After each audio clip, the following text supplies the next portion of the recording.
A war of words. Republicans return fire against Hillary Clinton. This is Special Report. Good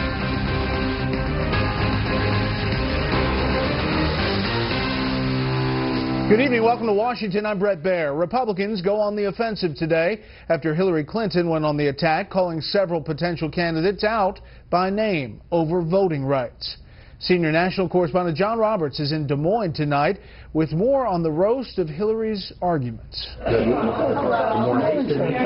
New Jersey Governor Chris Christie, never one to take criticism lightly, fired back with both barrels today. At Hillary Clinton's charge, he and other Republican governors are attempting to disenfranchise poor and minority voters. Secretary Clinton doesn't know the first thing about voting rights in New Jersey or in the other states that she attacked. And my sense is that she just wants an opportunity to commit greater acts of voter fraud around the country. So, I'm not worried about her opinion. Clinton has gone so far as to join a lawsuit in Ohio in an attempt to roll back voting laws there. Among other things, she's calling for 20 days of early voting, less than Ohio already has, prompting this sharp response from Republican Governor John Kasich. To come into the state of Ohio and say we're repressing the vote when New York has only Election Day and we have 27 days? Come on, that's just silliness. To some, it appears Clinton is trying to play the race card in an effort to re-energize the Obama coalition.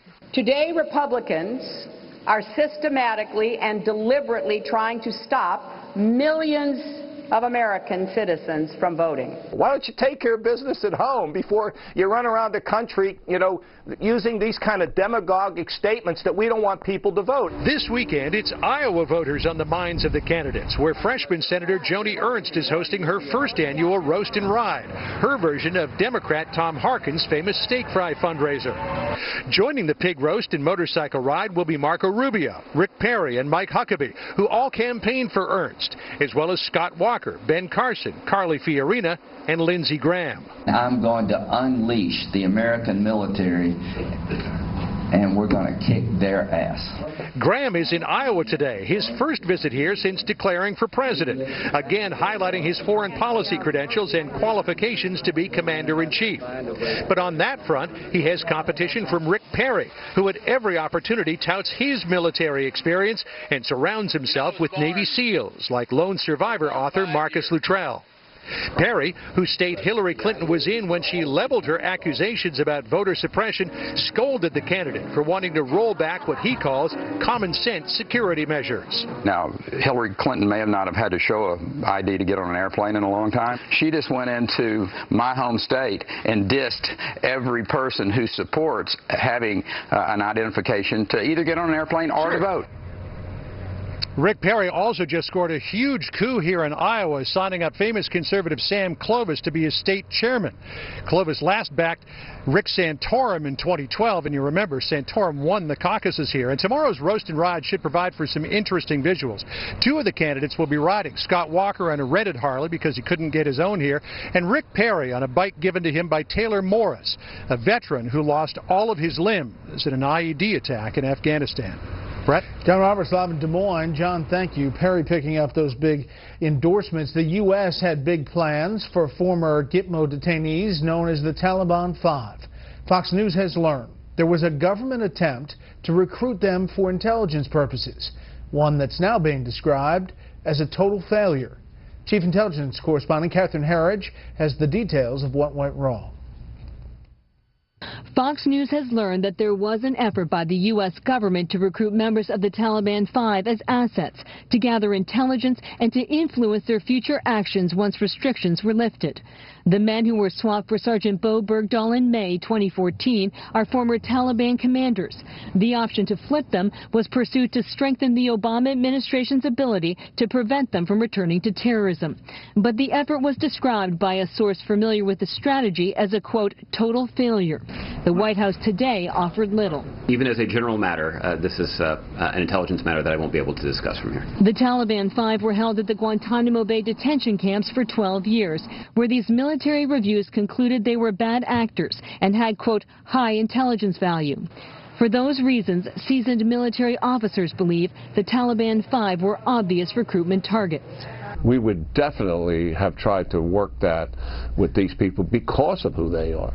because of the relationships they had. I mean, these were people that had significant senior positions inside this organization.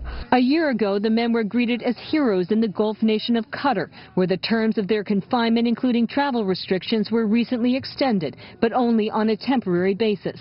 They are now joined in this oil-rich nation by some 65 of their immediate family and relatives. The State Department sees no additional security risk. So I would say that their presence might increase the men's ability to re-engage with terrorist networks. I'm not sure why that would be the case. It seems like pure speculation to me. A member of the House Intelligence Committee says otherwise. Without going into the details of the numbers, they have had access to outsiders who in turn have had access to the outside. And those can't bode well for American national security. In a statement to Fox, a National Security Council spokesman said, quote, "We have relied on extensive monitoring measures and travel restrictions to prevent them from threatening our interests." Separately, a U.S. official tells Fox News that the Guantanamo transfers will resume shortly, most likely this month, Brett. Catherine, thank you. You're welcome. Now to another controversial release. Late last year, the Obama administration released 6 Gitmo detainees to Uruguay. A top State Department official certified that the men had not taken part in terrorist attacks against the U.S., but a classified Defense Department report assessment told a much different story.